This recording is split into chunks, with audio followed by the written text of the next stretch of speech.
Hey, what's going on, Dragon Ballers? Welcome back to another video. This time we've got a card discussion. We will be discussing Ultimate Judgment Jaco.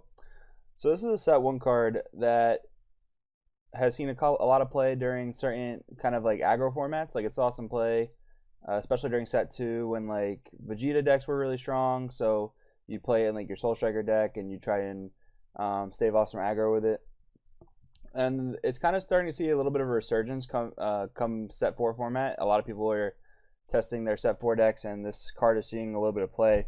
I think it's really, really good, and it's kind of something I overlooked, and I want to bring it to the public's attention so that they don't make the same mistake that I made, because this card is really, really good for this upcoming format. It didn't really see any play during set 3 format because we saw aggro decks, but kind of in a different way. Like, you didn't really want to bounce back Shugeshes to your opponent's hand. But let's get into what the card does. So this is a set 1 blue card, but it's essentially colorless because you don't need to tap any energy to use it. It's just a free 5k combo to get its effect. So you could literally play this in any deck, no matter what your color construction is. So this card's really, really good for that reason too. But what this card does is, when you combo this card, choose one card in your opponent's combo area and return it to their hand.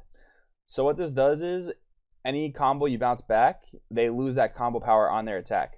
So if you bounce back a 10k combo, Jaco essentially became a 15k combo, which is really, really good. A free 15k combo is really strong, especially when you consider that a lot of 10k combos cost 1 energy to use.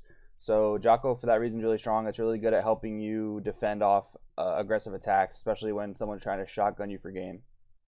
So let's kind of take a look at what this card is good against and why it's going to be kind of good coming up. So one of the most scary aggro decks in the format consists of the Super Saiyan 3 Goku deck. So there's the red-blue version, where the boss monster is this triple flash Son Goku.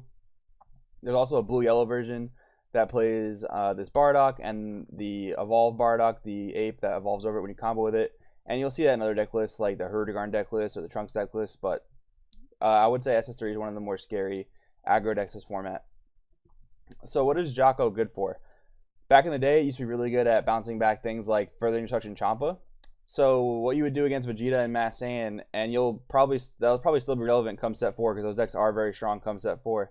So you'll bounce back to Further Instruction Champa. You'll basically get a 15k combo on top of them. They still keep the triple strike though, so if you're going to commit to comboing out of this, you really need to go and defend it. But they will lose that 10k combo, and the reason that like bouncing back a Champa is good, even though it may seem not so great because I'll have it for later, it's a 10k combo, so it clunks their hand, and when you're trying to damage them back and defend against them, it's not going to be a card they can realistically use if they're tapped out. So bouncing back one energy 10k combos is pretty good. Usually you want to try to avoid like bouncing back super combos, things like that. But that's kind of one practical reason to use it, because like I said, Vegeta and Mass Saiyan will be quite strong come the next set. But another good reason to use it is against the red-blue flute GT deck. So realistically what they're going to try and do to you is put you at 3 life so that they can kill you with a word condition, the triple flash Son Goku, which cannot be negated if they get its power up to 40,000, which is really easy for them to do with combination attack pans, with sensu beans, with flute to reuse the pans, things like that. So this thing will probably be at 40 to 45k before they even combo, which is super, super big, especially when your leader is only 15k. So what they'll do is, they'll attack with this thing and they'll pump their entire hand into it. But when you have Jaco on your side, you have essentially a 15k combo to defend with. So if you have multiple of these, if you have access to your super combos, if you have your Unbreakable Spirits on Gokus, if you have your combo into play 10k combos, that can put you in a pretty good predicament. But the thing with Jaco too is they're going to combo into their attacks before they drop this guy to ensure that you get down to that 3 life. So they might pressure you really hard with, let's say, like a Fu or a Kaba to put you from 5 to 3. And they're going to pump a lot of stuff into that, but not nearly as much as they would into a triple flash, because it wouldn't be lethal.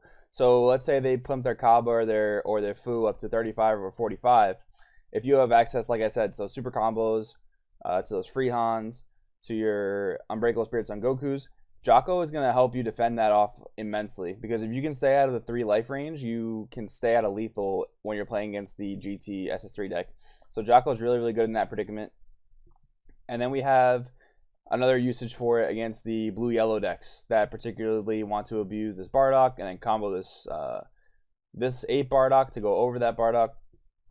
So this deck's not necessarily as strong yet because the BCC Goten isn't out yet, but it's still a very strong deck because you have a 4-drop coming out potentially as soon as turn 1.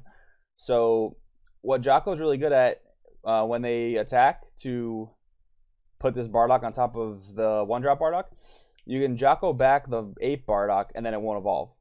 So you defended the attack for 1 because they lost their 10k combo power. For 2, you bounce the Bardock back so they don't get to evolve.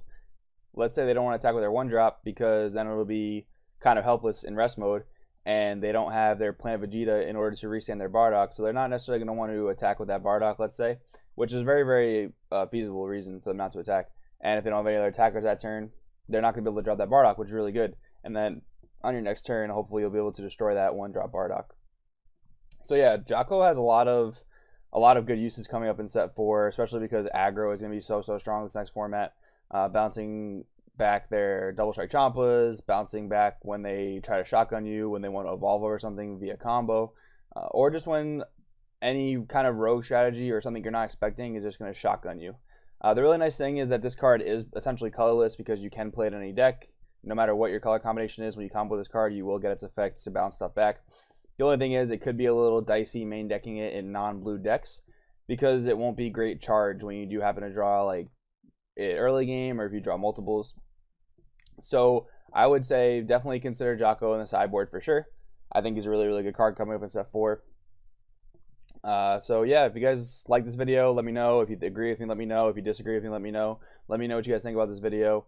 I hope this was helpful to you guys. Please let me know what you think. With that being said, this is Joey from Crossroads TCG, and we'll see you next time.